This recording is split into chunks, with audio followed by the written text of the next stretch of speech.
So you have probably looked at your social media feed today. And when you did it look like an artist's world, or did it look like a curated museum of who you wish that you were? Because most of us out here are playing professional musician instead of actually being one. You're checking all the boxes, you're posting the same day in the life clips that look exactly like the past 10 musicians that just did the same thing. The worst part is your audience knows that you're faking it. They can smell the desperation through the screen.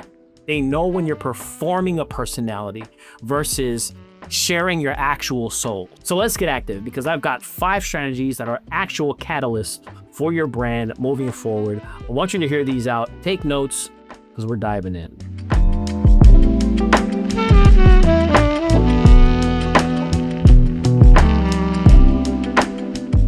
But before we dive into any of that friction, we're doing something very special for you guys out there. We're giving away an Akai MPK Mini Mark III. Now this thing is a staple, and if you want to get your hands on this keyboard for free, all you have to do is drop a comment below with your favorite music branding tip, and we'll be picking the favorite one and sending this keyboard out to you. So I want you guys to get active in the comments, leave your branding tip below, and we'll be choosing one of you guys. And look, if you're watching this, you're a creator, you make music, and if you're making music, you need to be heard on Spotify, Apple Music, TikTok, and every other corner of the globe. So with Ditto Music, you can release unlimited tracks to every major platform, and this is the big one, you keep 100% of the money that you make. No gatekeepers taking the cut of your soul, none of that stuff. All you have to do is hit the description, sign up today, and distribute your song to the masses. All right, so we keep focusing on this word authentic, and it really became a marketing term, how to look authentic. But that's kind of a paradox, because authenticity is a vibe that you can't curate. It's the result of not filtering the parts of yourself that make you or your audience uncomfortable. The industry tells you to be relatable. And while yes, that is true, every music artist out there has been trying to be relatable for the last 10 years. But if you're exactly like everyone else, then why should we care? Because real branding, the kind that lasts 20 years and beyond, is the kind that leaves a legacy.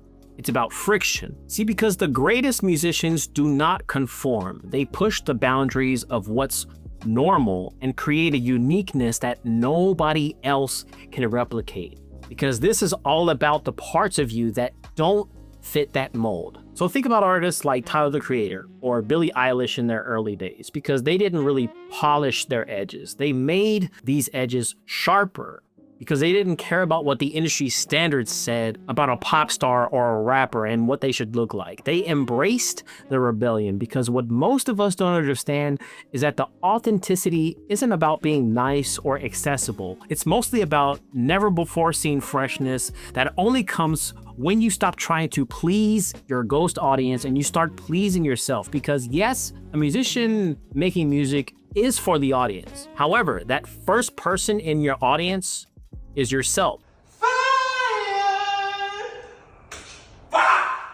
So you have to balance that truth with commercial viability.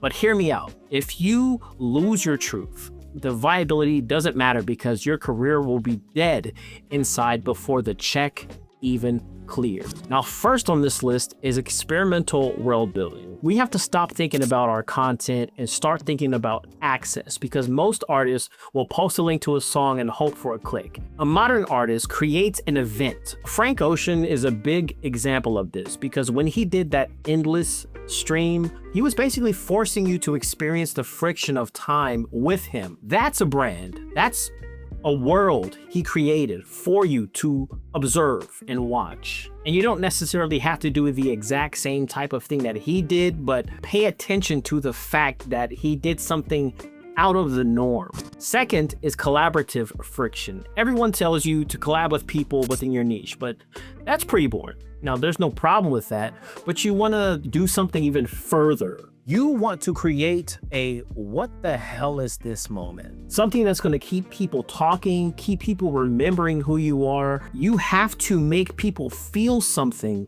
about you, about your music, or about your presence and what you bring to them. What is unique about you that you make them feel? So third, you have the micro community sovereignty.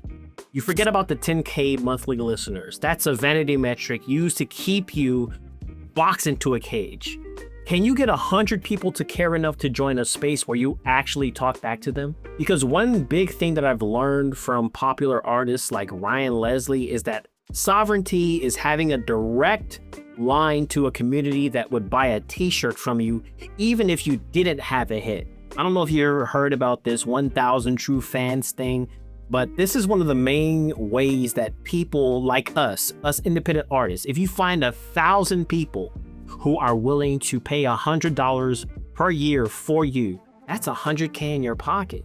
And it's not all about money, you know, but obviously we want to make money from what we do. But the real job security in this game that we're working in is building a cult following. People that will follow you and listen to your music no matter what it is you do, unless you're a piece of shit. Like a lot of these artists that we know today, they're becoming a piece of shit. Whatever you think about this, your purpose is not to build just a following. You're out here to basically build a cult for yourself.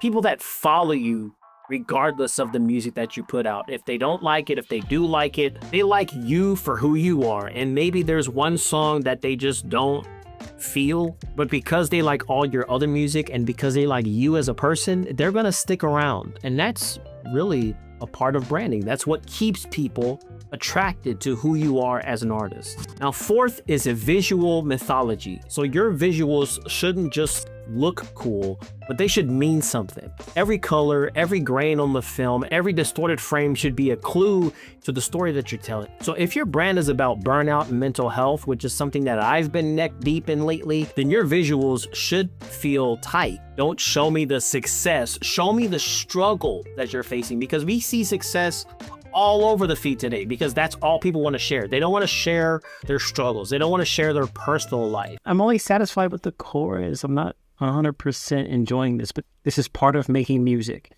You can go in with all the greatest intentions in the world. It's not always going to be perfect. It's not always going to be exactly how you envisioned it to be. And you don't necessarily have to share everything, but you want to share the human sides of you being an artist, because that's how you're able to connect with other people, other potential fans in your audience. The visuals are basically going to be your own personal movie, and your music is the soundtrack to that movie. These things have to work together in order for you to create your resonant echo, or something that will last over time and keep people hooked to you as an artist. Now, fifth is kind of weird because it doesn't really relate to your visuals or your sound or anything like that. This is about analytics, but you don't let them lead you or keep you trapped like a leash. You need to listen to the friction, because the audience is telling you that they want the raw version of you, not the polished template. You need to pivot your aesthetic to match the engagement that you're getting. So you take those results and you feed that into the method that you're going to use to attract more fans. But how do you stand out? If everybody is releasing vibe music that blends into the background of a study playlist, then releasing something that makes people stop what they're doing because it's so jarring is the way that you want to go. Your unique selling proposition isn't going to be your genre. It's not your gear. It is your resonant echo, aka what are people going to say about you when you leave the room? If it's just, he makes good beats, then you failed.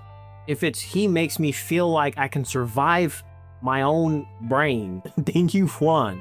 Sonic identity isn't a preset pack from some guru that you find online. This is the mistake that you make and you kept in the track because it felt more honest than the correct version. Stop trying to be legit. Legitimacy is a trophy given by the dinosaurs who were terrified of the new world that we're in now as artists. So grab your gear, you gotta embrace this friction and go make something that sounds like you. Doesn't sound like a template. You need to make something ugly. So I do hope that you learned at least one thing today that will help you in dialing in your brand at least a little more than it was before. And don't forget that we're giving away that Akai MPK Mini Mark III to whoever leaves our favorite music branding tip in the comments. And if you don't have a tip, then just tell us maybe some of your own unique ideas that set you apart from the rest, that maybe other people can use. But be sure to check out the links below to start your unlimited distribution with Ditto Music and keep 100% of the royalties that you make from your streams. That's it for this video. Thank you guys for watching. I hope you learned something here today. As always, stay legendary. I love you, and I'm out.